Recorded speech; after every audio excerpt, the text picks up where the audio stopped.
শুভ সকাল।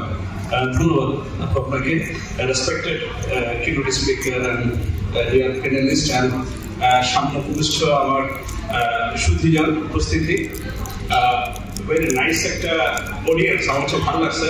all of you are young. আমি শুরু জিজ্ঞাসা করছিলাম কারা আমাদের অডিয়েন্স, তো আমার স্যার বললেন Dhaka university they are all youth. When I'm জিজ্ঞাসা করি where from are they, বললো যে না they are all from different districts. That's nice. You change the world. You're changing my country. So first of all, food safety কি জিনিস, কার responsibility এটা, we need to know first. Is it my responsibility? Is it your responsibility? Or is it only the BFS, the food safety authority's responsibility, or industrial responsibility, or family's responsibility? Car responsibility? Can you say? Everyone's responsibility. It's a shared responsibility. How? আমার first all আমার environment ensure করতে হবে, আমার সয়েলটা যেন ভালো থাকে, আমার পানিটা যেন ভালো থাকে, আমার এয়ারটা যেন ভালো থাকে। তাইলে আমি যে ফসলটা করবো যে মাটিতে, সেই মাটি ভালো না থাকলে আমার প্ল্যান্টটা ভালো হবে না, ওটা খারাপ হবে, ওটা থেকে ফ্লাওয়ার যেতে হবে, ফ্রুট যেতে ওটা খারাপ হবে। সো আমার সিডটা ভালো চাই, ওটা যেন ফাঙ্গাস ফ্রি হয়, ওটা যেন খুব ভাইব্রেন্ট হয়, ওটা যেন রাইটলি প্রডিউস দিতে পারে, ফ্রুটস দিতে পারে, কোয়ালিটি ফ্রুটস দিতে পারে, সেটা যেন উইক না হয়। উইক হইলে তাকে আবার ফ্রুটসটাকে ফাঙ্গাসে ধরবে, সেটা ছোট্ট হয়ে যাবে, ম্যালনিউট্রিশনে ধরবে। So everyone should be aware of that, যে আমার এনভায়রনমেন্ট ফার্স্ট চাই, আমার সিডটা ভালো চাই, আমার জমিটা ভালো চাই, আমার ফার্টিলাইজারটা ভালো চাই।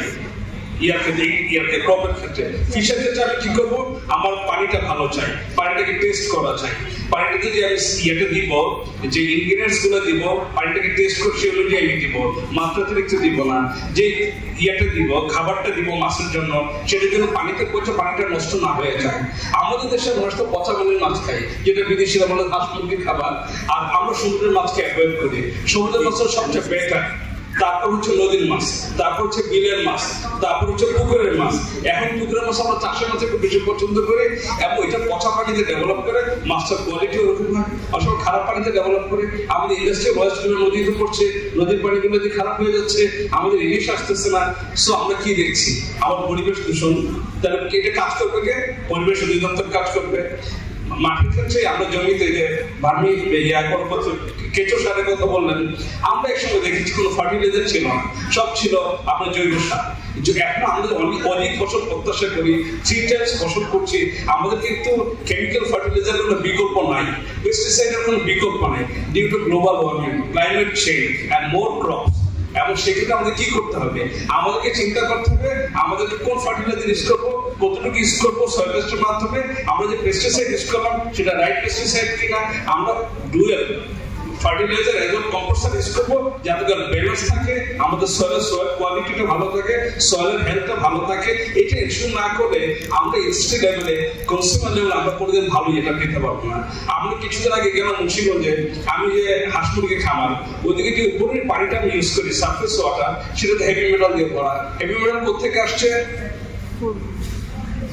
কিভাবে আসছে বলেন? ফার্টিলাইজার থেকে সবচেয়ে বেশি আসে। তারপরে হেভি রেইন থেকে, হেভি রেইন হওয়ার পরে আপনার যে সয়েলেশন হয়, এই সয়েলের নিচ থেকে আপনার হেভি মেটাল চলে আসতেছে, সেটা সারফেসে চলে আসছে। আমরা জানি সারফেস ওয়াটার এই পোল্ট্রিতে দিচ্ছি, পোল্ট্রিতে সারফেস ওয়াটার হেভি মেটাল দিচ্ছে, শুধু সে শেষ হয়ে যাচ্ছে। এই যে ছোট ছোট ফার্মগুলো ডেভেলপ করেছে, উনি বলতেছিলেন ছোট ছোট ফার্মগুলোর অনেক লিমিটেশনস আছে। They don't have any expertise. তারা যেখান থেকে পেস্টিসাইড কিনে, যেখান থেকে হরমোন কিনে, যেখান থেকে তারা অ্যান্টিবায়োটিক কিনে, এগুলো সব ডক্টরস অ্যাডভাইস থেকে নেওয়া না। সুতরাং তারা যে খাবারগুলো খাওয়ায় সেগুলো কোয়ালিটি এনশিওর করে না। অনলি 3 or 4 আমি দেখেছি যারা খাবার ফিড তৈরি করে better, rest are not good, not balance. সুতরাং এগুলো পানিকে দূষিত করছে। এই খাবার খেয়ে গেলো আমাদের এই যে হাঁস বলেন, পোল্ট্রি বলেন, ফিশ বলেন, সব নষ্ট হচ্ছে। আমাদেরকে অ্যাওয়ার হইতে হবে রুট লেভেল থেকে। শুধু এভরিওয়ানস রেসপন্সিবিলিটি। আপনার সবকিছু ঠিক আছে, ইউরসেলফ আপনার হাত ধুইলেন একটা শক্ত সাবান দিয়ে, যেটাতে একজন আসলো সে শক্ত সাবানের টয়লেট থেকে সে ধরলো, আর আপনি ভাত খাবেন সে শক্ত সাবানের বেসে এসে ওইটা দিয়ে ধরলেন, আলটিমেটলি কি গেল, কন্টামিনেশন হয়ে গেল। সো এভরিথিং ভালো হওয়ার পর কিন্তু আপনি একেবারে জামযুক্ত খাবার খেলেন, আপনার ডায়রিয়া হয়ে গেল। অর্ধেক মানুষ যে এই ধরনের ডিজিজ যারা আমরা অর্ডার করি লাইক ডিজিজে মারা যায়। সো আমাদের এভরিওয়ানকে আমাদের সচেতন হতে হবে। উনি বলছিলেন জিএমপি নিয়ে কথা, হাইজিন নিয়ে কথা। এই জিএমপিটি একটা ইন্ডাস্ট্রি ডেভেলপমেন্ট একটা কথা বলছি সবাইকে, এটা রুট লেভেলের কথা বলছি। এখানে রুট লেভেলে যেসব ফার্মগুলো আছে এগুলো ব্যক্তি পর্যায়ে ফার্মের চেয়ে বড় বড় ফার্ম যেগুলো আছে যাদের রিয়েল এক্সপার্ট আছে, যারা মেনটেন করে ডিপ ওয়াটার, যারা একেবারে ডিপ মানে সে ভিতরে মাটির নিচ থেকে পানি আনে সেটা বেটার সেটা ইউজ করে, যারা ডক্টর ডেপ্লয় করে, যারা রাইট কোয়ালিটির ওষুধটাকে দেয়, রাইট কোয়ালিটির ফিডটাকে দেয়। সেজন্য আমরা বলি যে তোমরা ইন্ডাস্ট্রিয়াল ফুড যেগুলো আছে, ইন্ডাস্ট্রি যে মানে ফিশ তৈরি করে, ইন্ডাস্ট্রি যে পোলট্রি তৈরি করে তাদেরটা মোর সেফ কম্পেয়ার টু ইন্ডিভিজুয়াল। আমরা রাস্তার পাশে দেখে ছোট ছোট ফার্ম গুলো আছে, তারা অনেকে এসে আমারটা ভালো, আমারটা কিনা, আমরা কোনো সাজেস্ট করি না। কারণ আমরা বিএফএস এ শুরুতে কি কাজ করেছি, আমরা বলেছি লিগ্যাল ফ্রেমওয়ার্ক। একটা দেশের ফার্স্ট কি দরকার বলুন তো, ইয়ারটা আমার কথা শুনতে পাচ্ছেন? একটা দেশের প্রথমে কি তৈরি করে বলেন একটা দেশ ডেভেলপমেন্টের জন্য? First constitution. What is this? Is supreme law. সুতরাং আমরা যে কাজটা করেছি বিএফএস এ, শুধু ল তৈরি করেছি, লয়ের এগেইনস্ট ল আমরা করেছি, প্রবিধান মানা করেছি, explanation. These are all explanation. This is regulation. How they will do it. এবং এগুলো ইন্ডাস্ট্রিগুলো কমপ্লাই করে। আমরা কিছুদিন আগে প্রাণে গিয়েছি, আকিজে গেছি, আমি দেখলাম আকিজে যে these are all from German technology. These are all সব হচ্ছে stainless steel. These are all air technology. So these are all good. আপনারা লোকাল মেড ইয়োগার্ট খাবেন না, নেভার। আপনার 24 আওয়ার যাদের রেফ্রিজারেটরে এয়ার কন্ডিশন চলে, রেফ্রিজারেশন চলে, তাদের ইয়োগার্টটা খাবেন। আদারওয়াইজ কিন্তু আপনার যে ভিতরে যে ব্যাকটেরিয়াটা, সেই ব্যাকটেরিয়াটা কিন্তু রাইটলি ডেভেলপ করে না, হয়তো টপ হয়ে যাবে, নষ্ট হয়ে যাবে, অথবা হার্ড হয়ে যাবে, যে রেফ্রিজার আগে স্ট্রাকচারটা নষ্ট হয়ে যাবে, এটাতে আপনার রাইট নিউট্রিশন আপনারা পাবেন না। সো আরেকটা বিষয় বলি, সেটা হচ্ছে গ্লোবাল যে ক্লাইমেট চেঞ্জ আমরা কথা বলছি, সেটার কারণে টেম্পারেচার বেড়ে যাচ্ছে, আমাদের প্রোডাক্টের কোয়ালিটি ডেটোরিয়েট করছে, আপনার জিঙ্ক এন্ড আয়রনের পার্সেন্টেজ কমে যাচ্ছে, প্রোটিনের পার্সেন্টেজ কমে যাচ্ছে, আপনার সি লেভেল সারফেসের যে টেম্পারেচার বেড়ে যাচ্ছে সেটা আমাদের ফিশকে এফেক্ট করছে। This are all true, but what you can do by yourself. আমি কি করতে পারি? আমার বাড়ির পাশে যেটা গাছ লাগাই, টেম্পারেচার 15 ডিগ্রি কমে যাবে। আমার বছর ধরে আমার এক দামন ছিল, তাকে বললাম তুমি কাঠল গাছ লাগাই, সে আম গাছ লাগাইছে, ওই যে লোকজন বসে থেকে সামারে ওয়াই তার টেম্পারেচার কম পায়, 15 ডিগ্রি টেম্পারেচার কমে যায়, 5 ডিগ্রি টেম্পারেচার কমে যায়। পুকুর যদি থাকে 5 ডিগ্রি টেম্পারেচার, পানি টেম্পারেচার কম থাকে, এমন টেম্পারেচার কম থাকে, আপনার কোয়ালিটি প্রোডাক্ট তৈরি হবে, সেটা আপনার এনশিওর করবে lot of thing. So advance responsibility, agriculture কাজ করতেছে, ফিশারিজ কাজ করতেছে, আমরা কাজ করতেছি, পোর্ট কাজ করতেছে, পোর্টের সাথে আমরাও কাজ করতেছি, যাতে বাইরে থেকে যে ইম্পোর্টেড প্রোডাক্টগুলো আসে সেটা যেন সেফ হয় আপনাদের জন্য। কিন্তু আমাদের পোর্টের ইনফ্রাস্ট্রাকচার যেটা আছে, সেখানে কি বাইরে থেকে যে ইয়াটা আসে, মিল্ক প্রোডাক্ট আসছে বা মিট আসছে, সেটা কি রেফ্রিজারেশনের সুবিধা আছে? যদি না থাকে তাহলে সেটা নষ্ট হয়ে গেল, আবার সেটা ফ্রিজিং হলো। আমরা যদি ফুল টাইম, আমরা যদি 24 আওয়ার যদি ইলেকট্রিসিটি এনশিওর করতে না পারে, আমাদের রেফ্রিজারেটর যে খাবারগুলো আছে সেটার কোয়ালিটি কি মেনটেন হচ্ছে? নো। পার্টিকুলারলি মোর স্পেসিফিক্যালি আমরা যদি গ্রামের রুরাল এনভায়রনমেন্টের দিকে তাকাই, তাদের ইলেকট্রিসিটি তো থাকেই না।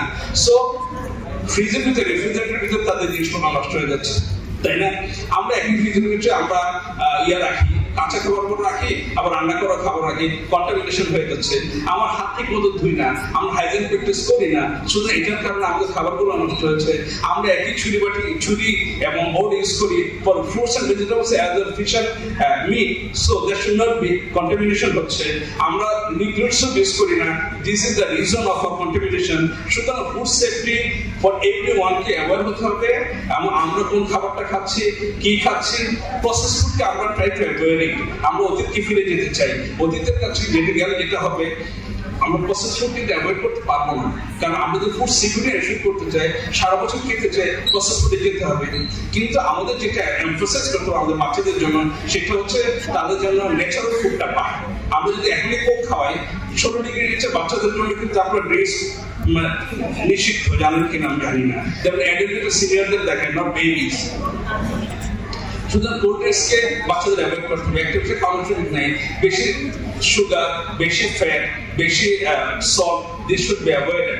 So try to make homemade food as well as try to enjoy the natural fruits and vegetables that will ensure the food safety, and try to learn from website, try to learn from our website, try to learn from regulations, rules and global media that will save you more.